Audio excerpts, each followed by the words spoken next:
Hey, this is MassX with a brand new Dragon Traveler video.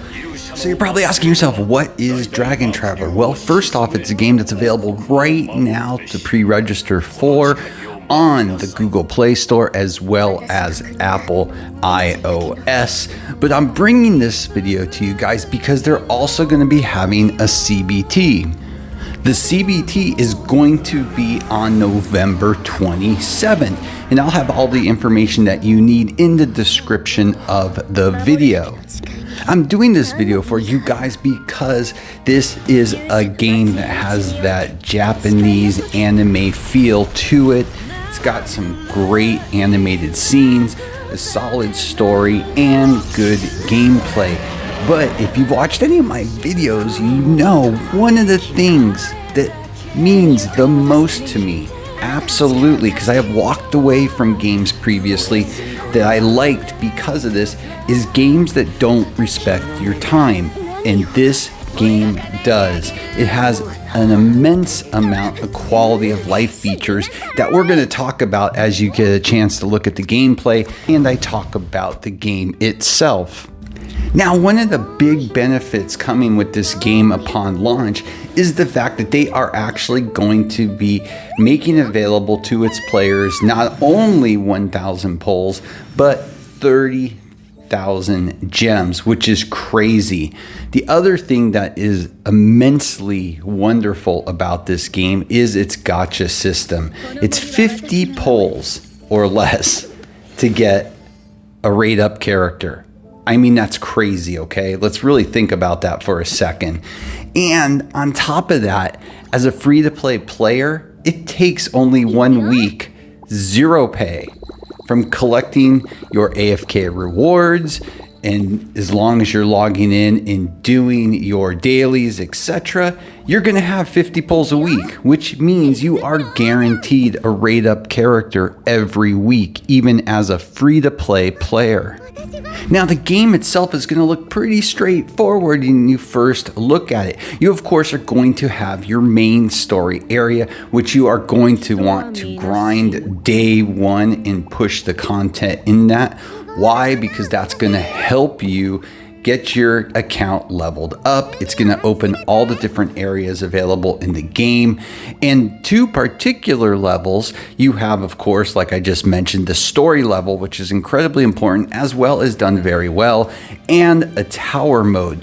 But the beauty of what they've done with this game, we've seen it done before, but so many games fail at doing this, is building the ability to run these areas in the background. So you, for instance, can be pushing story content. If you know your team is overpowered enough, you're confident, you can let that run in the background, and then you could do something else like tower, or you could sit and do quests that are going to be available to you in the game, as well as a host of other areas that as you progress are going to open up to give you more content to play, earn rewards, etc.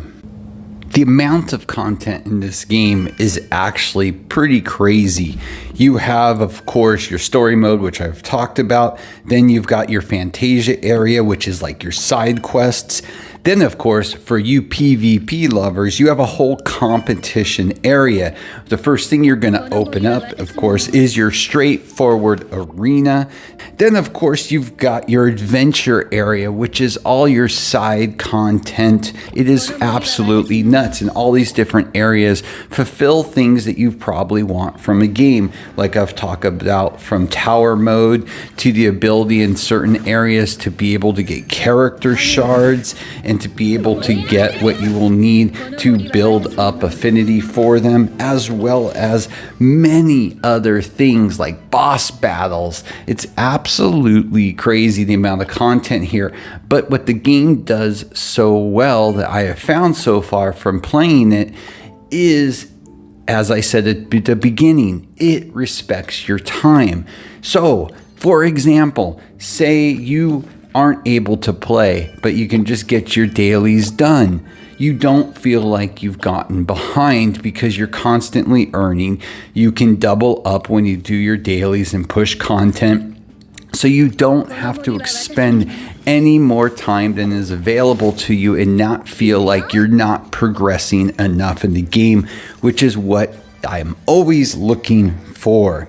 And that goes to one of the key points out of the gate is their AFK reward system is very solid. It's always dropping things. You're going to get your patrol rewards. It's perfect. It will activate very quickly after you start the game, which makes building your account quick and painless.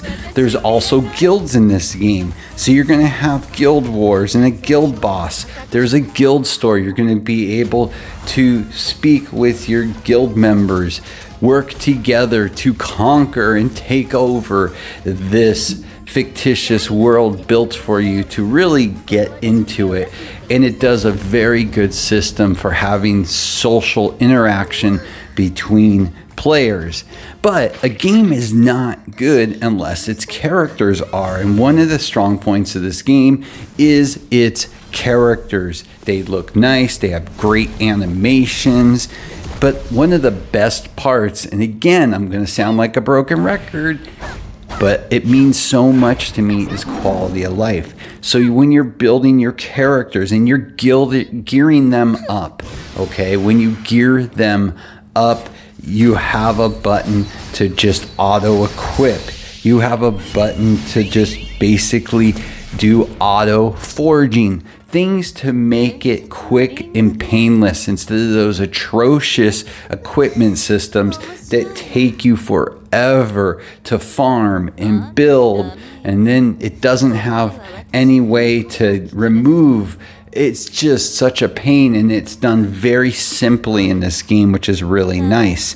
This game does use a dupe system, but it's what they call a star system, is really simple. They have an area in the star system where you can just click and auto star up characters to make it painless. You don't have to sit and click the different ones that you need and make sure you've reached the right amount and then hit enter, yada, yada, yada. None of that in this game, which makes it incredibly pleasurable when you're building characters from start to finish because of that. And it even has a class change system built in once you get a character to a certain point. And one of the best aspects with the character system is the fact that you can reset them. So it allows you early game to not worry about if you're spending resources on a particular character and then you're not going to have any when you get your stronger characters. No need to worry about that with this game because you have that ability to reset. They even allow you to customize your protagonist at the beginning of the game. It can be male, it can be female, and whoever you pick, you can switch it in the game. On top of that, they can turn into a dragon, which is pretty cool. And what you're going to find when you're playing the game is you're going to be able to acquire different ones, which will allow you to exploit different aspects in gameplay, which is really cool. That's why I wanted to bring this game to you guys, because we have the CBT coming at the end of November, and the fact that, again, I'm going to keep saying it because I know it's important to so many players, quality of life. It really respects your time. It's a fun game to play. They're giving you a ton of stuff to play the game. I mean, how can you not love 30,000 gems, 1,000 pulls, and the ability to get a rate up character after 50 pulls? That is crazy these days. It is so tough with 50/50s and all the other garbage that still is coming out when we thought by now we have grown to an age where this would not matter so much. This game is respecting it. It's respecting your time. It's respecting your wallet. And it gives you something worthwhile to play, which is absolutely cool. So make sure that you go and pre-register for this game on either Google Play or, of course, on iOS, Apple. I'll have all the stuff in the description. Go ahead and follow them on their social medias. I'll have all that information in there below. And mark your calendars. And if you're interested, definitely sign up for the CBT. It is currently right now scheduled to start on November 27th. So with that, as always, please like and subscribe. It helps a lot, and have a great day.